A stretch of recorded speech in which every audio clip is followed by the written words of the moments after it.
నిజామాబాద్ జిల్లాలోని ప్రభుత్వ ఆసుపత్రిలో కలకత్తాలో ట్రైనింగ్ డాక్టర్ పై జరిగిన అత్యాచారం నిరసనగా నిజామాబాద్ జిల్లా ఆసుపత్రి డాక్టర్లు సంతాపం తెలిపారు. అలాగే డాక్టర్లకు రక్షణ లేకపోతే మనుగడ ఉండదని వారు ఈ సందర్భంగా పేర్కొన్నారు. సభా సమావేశం జూనియర్ డాక్టర్లందరూ కలిసి ధర్నా చేశారు. అలాగే కలకత్తాలో అత్యాచారం చేసిన వ్యక్తిని నడి రోడ్డుపై ఉరితీయాలని జూనియర్ డాక్టర్లు ప్రభుత్వానికి విన్నవించారు.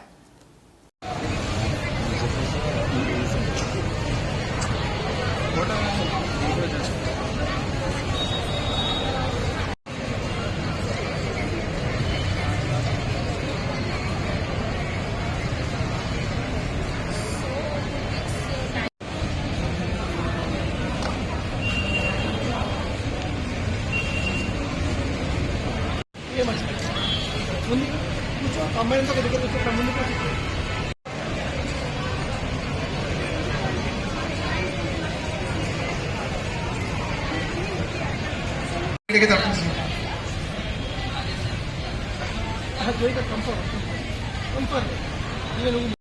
Safety security duty washrooms CCTV surveillance అన్ని మీరు చేయిస్తాను. 1 వీక్ లోనో 2 వీక్స్ లోనో మనం 2 వీక్స్ టైం అడుగుతున్నాం అల్టిమేటమ్. ఎందుకంటే సుప్రీంకోర్టు హియరింగ్ 2 వీక్స్ జరుగుతుంది కాబట్టి ఆ 2 వీక్స్ లోపల మీరు చేయిస్తారని రిటర్న్ అష్యూరెన్స్ ఇవ్వండి. ఆ రిటర్న్ అష్యూరెన్స్ మేము మీడియా ముందు పెట్టుకుంటాము. సో దట్ మేము మళ్ళీ వచ్చి మీరు క్వశ్చన్ చేయడానికి మాకు ఆ రైట్ ఉంటుంది అని చెప్పేసి మన తెలంగాణ జూనియర్ ఈ రోజు ఆల్రెడీ ఇప్పుడు సెక్రటరీ దగ్గర ఉన్నారు. Going to meet health minister. ఒకవేళ హెల్త్ మినిస్టర్ రిటర్న్ స్టేట్మెంట్ ఇవ్వకపోతే డాక్యుమెంటేషన్ గా ఇవ్వకపోతే we'll continue this until health minister ఇచ్చేంత వరకు. So this is our prime motto doing strike today.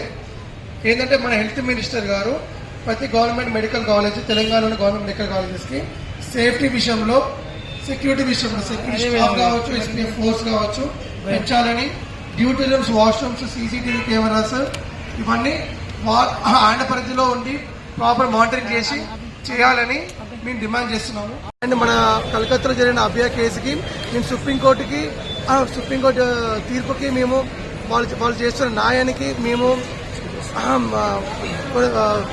కొనసాగిస్తూ వాళ్ళకి సంఘీభావం వ్యక్తం చేస్తూ వాళ్ళు తీసుకునే న్యాయం ఖచ్చితంగా జరగాలని వాళ్ళ దగ్గర నుంచి సుప్రీంకోర్టు కేరింగ్ ప్రతిదీ క్లోజ్ మానిటర్ చేసుకుంటూ ఉంటున్నాము.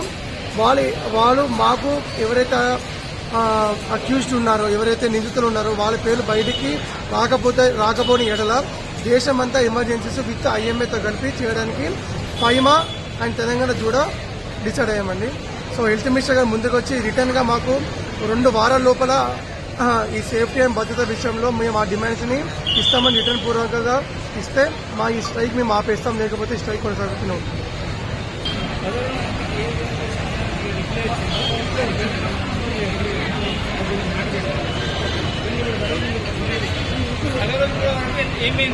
మేము నిరసన వ్యక్తం చేస్తున్నాము. నిజామాబాద్ నుంచి జూనియర్ డాక్టర్ అందరం ఓపీ ఇంకా ఎల్ఎటి సేవలన్నీ బాయ్కాట్ చేసి ఈరోజు 10వ రోజు మా నిరసన వ్యక్తం చేస్తున్నాము. ఈ రోజు మా నిరసన ఆపాలనుకుంటే అది కేవలం హెల్త్ మినిస్టర్ చేతిలో ఉంది.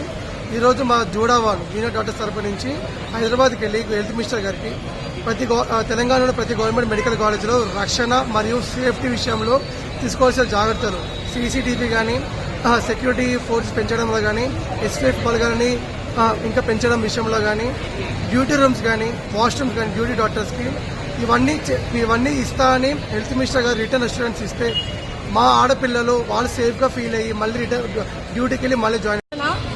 ఏం జరిగిందో మీ అందరికీ తెలుసు. ఆర్జికర్ మెడికల్ కాలేజ్ లో ఆ అమ్మాయికి జరిగింది చిన్న విషయం కాదు, అది బలిదానం కిందకి వస్తుంది. మేము మాత్రం జస్టిస్ వచ్చే వరకు మేము స్ట్రైక్ ని కాల్ ఆఫ్ చేయము. ఎమర్జెన్సీస్ ని బాయ్కాట్ చేయడానికి కూడా రెడీగా ఉన్నాం. మేము అసలు ఎప్పుడు కూడా వెనకడుగు వేయం. మా యూనిటీ చూపిస్తాము. మాకు జస్టిస్ కావాలి, సిపి యాక్ట్ కావాలి. పాలిటిక్స్ మాత్రం ఇంక్లూడ్ చేసి డిలే చేయొద్దు. జస్టిస్ వెంటనే యాక్షన్ తీసుకోవాలి. స్ట్రిక్ట్ అండ్ స్ట్రింజెంట్ యాక్షన్స్ కావాలి. సిపి యాక్ట్ అమలు చేయాలి. ఇప్పుడు ఆమె బలిదానం చేసింది, కానీ నెక్స్ట్ ఇప్పుడు నాకు జరగదు, నాతో పాటు ఉన్న వాళ్ళకి జరగదు అని మేము ధైర్యం ఇవ్వలేము. సో మాకు అష్యూరెన్స్ కావాలి. ఫస్ట్ ఏంటంటే ఇలాంటివి ఇంకోసారి జరగవు, ప్లస్ ఇప్పుడు జరిగిన వాళ్ళకి శిక్ష పక్క పడుతుంది అనే అష్యూరెన్స్ మాకు కావాలి. అప్పటి వరకు మేము కాల్ స్ట్రైక్ ఆఫ్ చేయము. ఇంకా ఎక్కువ కూడా చేస్తాం. ఎంత దూరమైనా వెళ్తాము. దేనికి వెనకడుగు వేయము. Thank you. ఎక్కడో కలకత్తాలో జరిగింది అంటే ఇంకెక్కడ జరగదని కాదు, మా నిజామాబాద్ కాలేజ్లో కూడా జరగచ్చు. సో అది ఇంకా ముందు జరగద్దని ముందు జాగ్రత్తగా చర్యలు తీసుకోవాలని కోరుతున్నాను.